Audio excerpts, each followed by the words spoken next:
لومبۍ خو موږ د اے پي سي په هغه اجلاس باندې خبره کوم چې کوم ډي سي صاحب راوښتي وو. زه خو په لومبۍ دا وایم چې یقینا هغه په هغه خپل دغه کې کامیاب شو، ځکه چې دا وخت کې عوام ډېر زیات تنګ شوي وو، د لوډ شیډینګ خلاف، د بدامنۍ خلاف، او عوام سړکونو ته راوته. هغه د خپل قابلیت اظهار وکړو. هغې نه څو کسان د اے پي سي په نوم باندې راوغوښتل چې یاره زه ستاسو مسلې حل کوم. ټیک ته موږ دا وایو چې هغې کې د پاټو مشرانو ډېر په نېکنیټۍ سره هغوی ته مسلې مخې ته کېښودې، خو چې کومې وعدې په ټیم سره وشوې، هغې سره چې کوم دی قوم نور هم تقسیم کړی شو. هغې کې چې کوم نږدې یا کوم خلک چې پکې ناست وو، د چا دا الزام هم لګېږي چې یاره خلکو پکې صرف د خپل فیډر مطابق بجلۍ ټیک کړلې. خصوصا زه به خبره دې وخت کې د تنګي تحصیل وکړم چې تحصیلي تنګی پکې بالکل نظر انداز شوي وو. د هغې وجه دا وه چې دلته چې کوم زموږ لوکل تنګي MC1 ته کوم چې دي MC ایریا او کوم دې سره نور هلته ملحقق علاقې راځي، نو هغه اکسیان شبقدر سره راتلي. د دې خبره پکې د سره نو شیبې داسې شمالي اشنر هغه طرف ډکې میرآباد زیمو مندڼې هریچند چې کوم دی هغه مردان سره راتلل، داسې شیرپاو. د دوی پکې خبره نه وشوې او داسې وشول چې د هغې اجلاس نه بعد چې کومه د دې فیډرو بجلي چې کومه وه، هغه د دوی نه 2 ګنټې نور هم کمه شوه. په جای د دې چې کوم هلته فیصله وشوه چې یاره 12 ګنټې بجلي به وي، 12 ګنټې به وي او 12 به نه وي. دلته چې د چا 8 ګنټې بجلي وه هغه 6 شوه، چې د چا 6 وه هغه 4 شوه. او دا الزام هغه ځای کې لګېږي. ما په خپله باندې اورېدلي چې یاره څه فیډرو هلته هم نور بجلي سیوا وه هغوی نه کمه شوه، یو څو فیډرې مخصوص چې کومه دی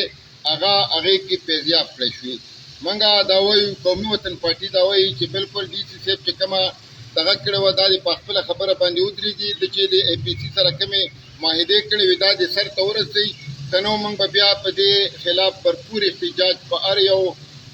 بازار کې، په هر یو کلي کې، په هر یو چوک کې به موږ قومي وطن پارټۍ د دې خلاف احتجاج کوو. دې سره سره چې کوم د هسپتال مطابق خبره شوې وه هغه هم داسې دی. موږ دا غوښتنه کوو د سیکټري هیلث نه کوو چې یاره کم از کم د چارسدې هسپتال هغه ډسټرکټ هیډ کوارټر هسپتال چې کومه دی غوڼ انحصار دی په چارسده کې دښمنۍ هم ډېرې دي. دا هم نامان انداز صورتحال دی. روزانه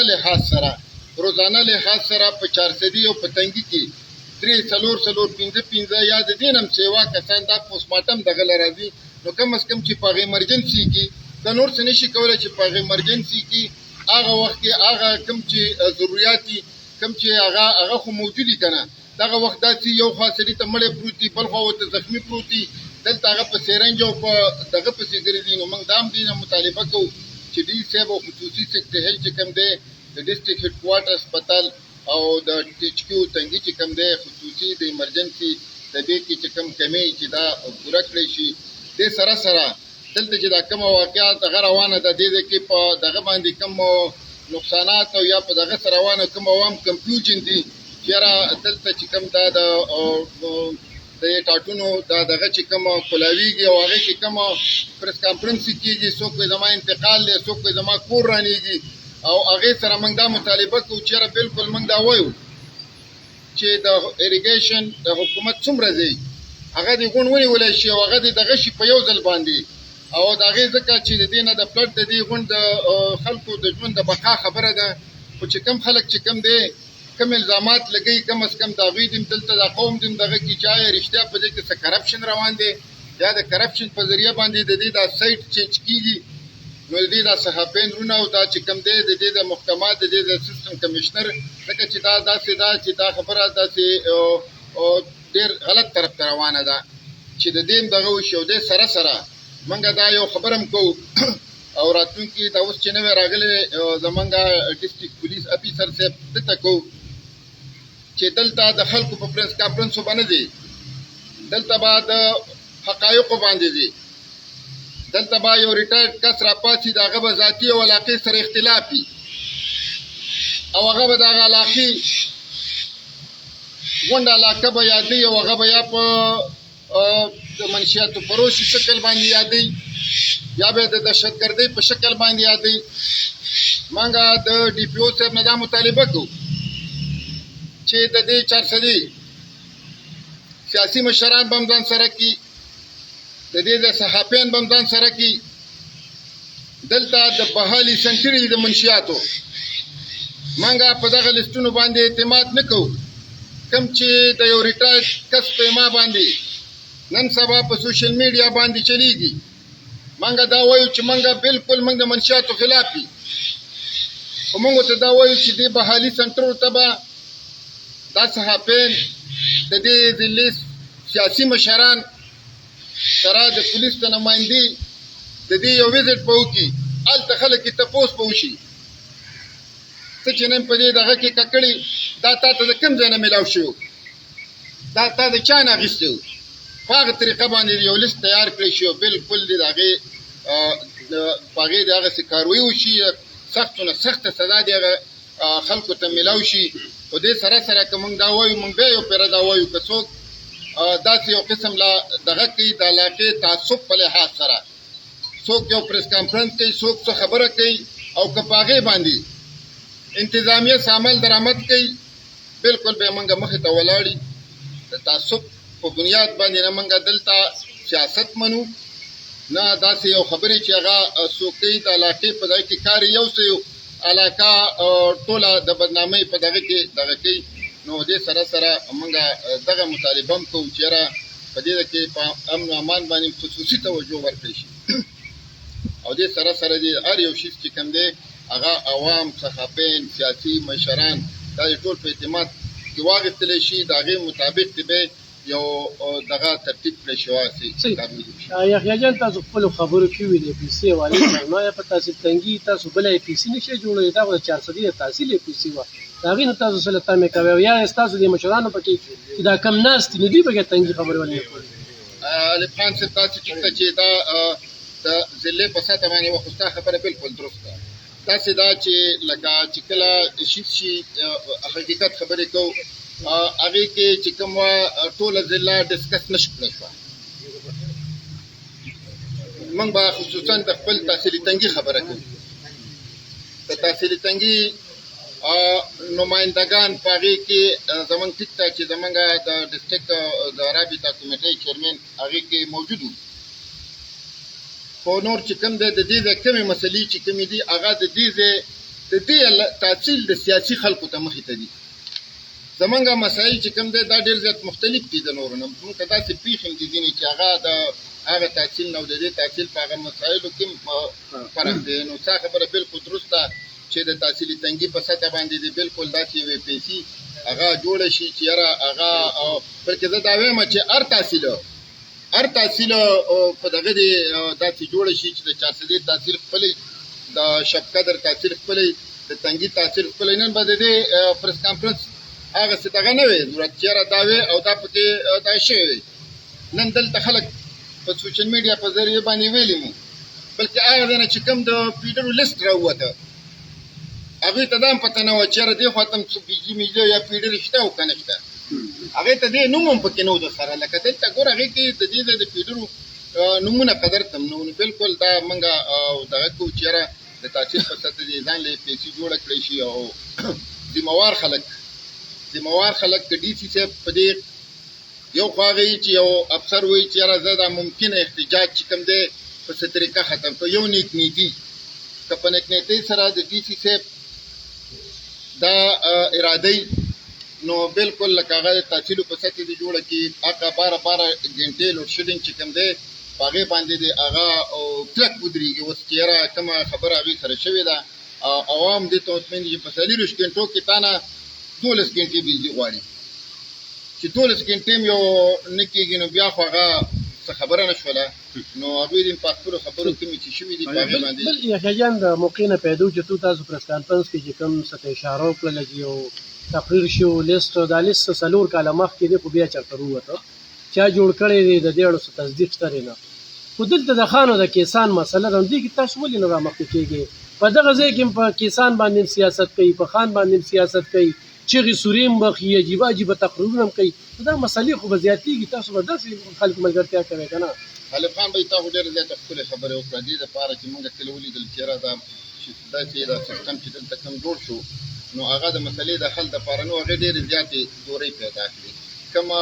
لینډ اونر اسوسییشن جوړ شو هلته مزدور کسان پارټي وه هغه په خپل موقف باندې ولاړو دي په خپل موقف باندې ولاړو د لچک مظاهره نه کېدي په دې حالاتو چې موږ قتل قومي وطن پارټي او قتل نو قومي وطن پارټي وطنپال کسان وینګ وکړو وطنپال کسان وینګ قومي وطن پارټي جوړ کو او الحمدلله لکه کومنګ دا وایو هیڅ کوم په ریکارډ نشي ویلې وطنپال کسان وینګ په کوششونو باندې هغه تاسو میډیا والا تم پته ده دلته زمونږ اصغر ورور چې کوم دی په دې کې د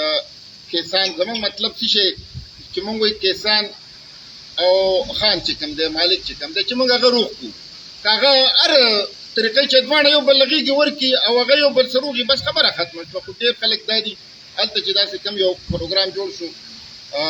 په یو مضمون کوشش باندې چې څه کسان خلکو بېل کړي چې تاسو بېل اختیار مه ورکوئ چا چې اختیار ورکړ د هغوی روغه وشوه اوس سره هم دي دې سره سره موږ په دې ځای کې ناست دي په دې ځای کې زه به درته خبره وکړم چې دا زمونږ دا چیرمن دی جاوید حسین خان د ده ضرور او هلته چې کوم کسانو د کوټې د هغه د کور مسله وه او هغه هم ګمبیره وه پیکوټ کې پکې کیسونه دا پکې روان او جاوید حسین خان موږ ته ویل د کسان وطنپال کسان وینګ په ترو باندې چېرې زما مسله ده هغه مسله چې کومه ده موږ هلته حل کړله او بلکل هغې ته هغه کور چې کومه دی هغه واګزار که او هغه د هغه چې کوم هغه زمیندار چې کوم دی هغوی دواړه یو بل لغېږي ورکړي یو بل سره یو ځای ګپې شپې او خپل دغه هم لګي او په ښه په خوشحالۍ سره د هغوی د کور هغه په صحیح طریقې سره د جرګې په طریقې سره د هغې هغه مسله هغه سټامونه موجود دي چې موږ لیکه هغوی ته خپل کور پرېښود او د هغوی کور موږ روغ کړو په فرض وو لکه تاسو دا ګڼئ چې کسان او خپله مسله خلکول غواړي خو عناصر دي چې هغه بلکل جی غواړي دا حقیقت دی چې مالک کسان سره خپله مسله حل کول غواړي او تقریبا زما په خیال څه 80% نه اباو کسانان یې غواړي صرف په دې کې دا دغه موجود دی چې یاره هغه نور خلک پکې سیاسي پیدي هغې پکې حل کوي دې سره سره زه په دې پریس کانفرنس په سیاست سره او تاسو ته دا هم ویم دغسې زمونږ په ډکي کې زمونږ د ملي مشر آفتاب احمد خان شیرپاو د هغوی د کورنۍ جایدادو د هغې د ورور ورندار ته لکه داسې هغه وراثت کې پاتې شو او هغې کې هغې په ډېر په ښه طریقې سره کسانان یې راوغوښتل هغوی له پکې ځان له خپله یو حصه ورکړه یو ځای ته یې بېل کړه او ښه غټه لارې پکې عوامو ته هم پرېښودله چې کومه خواته کوم غریبو خلکو لږ لږ ځایونه اخیستي وو هغه لارې مو ته کولاو کړه او هغوی ورته هغه ځای کې بېل کړه ورته ویل چې ښه په خوشحالۍ سره چې دا ستا شو او دا زما شو نو ستا خبره دا ده چې موږ د دې لپاره وطنپال کسان وینګ جوړ کړی څونه خلک هم چې موږ ته راځي د هغې وجه دا ده چې موږ چې کوم وطنپال کسان وینګ دی نو زموږ مفاد زموږ مطلب صرف او صرف دا دی چې د مالک او د کسان دا کومه مسله چې دا په خیر خیریت سره حل شي اخري پوښتنه به کوم یو پوښتنه دا هم راته ووایي چې په موږ دلته کې د خپل منتخب نمایندګانو کارکردګۍ ته وګورو چونکې دلته کې تاسو یو غټ اپوزیشن پارټي ده دلته کې قومي وطن پارټي ولې تاسو هغسې د اپوزیشن هغه کردار په ښه توګه ادا نه کړی شو دغه منتخب نمایندګان په موږ په ذاتي توګه وګورو خلک لګیا دي او دا نیوکې په هغوی باندې کوي چې خپل ځان دپاره لګیا دي خو د عوامو دپاره څه ونه کړل تاسو ګڼئ چې د هغوی څه ناهلي شته څه غفلت شته او که شته نو څه غفلت دی داسې دا هتک صاحب و چې یو خو هغوی ته چې کوم دی اوټ چې په کوم شي میلاو شوي و که نه هغه په دې نه هم میلاو شوي چېرې دې کې به دا کار یو دا به ستونزې او نه خلکو کومو خلکو چې هغوی له اوټ ورکوو نه یې له په دې خیال ورکړو چې دا د 15 کالو له چې کوم دی دا زه لېږم اسمبلۍ ته او دا به ماله زما حق راوړي هغوی چې اوټ چې کوم دی په هغه دغه باندې ورکړی چې یاره دا به موږ له دا قیدي راخلاصوي اکسوچار عمران خان چې کوم دی دا به موږ له دا قیدي راخلاصوي په دې خلکو اوټ ورکړی اوس چې کومه دی تاسو وایئ چې د اپوزیشن کردار موږ هم له خپل پوره ټایم ورکړ په دې وخت کې د منتخب نمایندګانو دا دغه مې چېرې دلته هم راته روډ باندې او موږ څوک کار ته نه پرېږدي موږ هغوی هغه خپل کار ته هم پرېښودو چې تاسو په کوم کار باندې ووټ اخیستی دا مطالبه هم ترې نه ده کړې چې دلته څه شی دي چې په کوم چیز تاسو ووټ اخیستی هغې ته کل هم پاتې شول خو د افسوس خبره ده نن چې کوم دی عوامو خو چې کوم دی راپاڅېدل ورکران راپاڅېدل الیکشن په ورځ باندې چې کوم دی هغوی منتخب کړو د کوم مقصد دپاره منتخب کړو تاسو ته مې وویل خو چې کوم دی هغوی په هغې کې چې موږ له پرېښی نه ورکړو هغوی پکې ناکامه شو هغوی بیا یو پیره راغله عوامو له او هغوی هم دا کړه چېرې دا نه کړي عوام دې راپاڅي اوس دې هغه راخلاص کړي عوام خو د ووټ چې کوم دی د رهایۍ دپاره ورکړی واحد مقصد یې دغه اوس چې کوم دی چې منتخب نمایندګان اوس سوي بیرته راغله هغوی عوامو ته چې یاره تاسو راپاڅئ او تاسو عمران خان رها کړئ نو دې لحاظ سره هغه چې کوم دی که د علاقې په لحاظ سره پیل دی هغه خو د هغوی خپلو ورکرانو څه چې کوم دی هغوی ته هم هغه په خپل مقصد کې پیل راغلي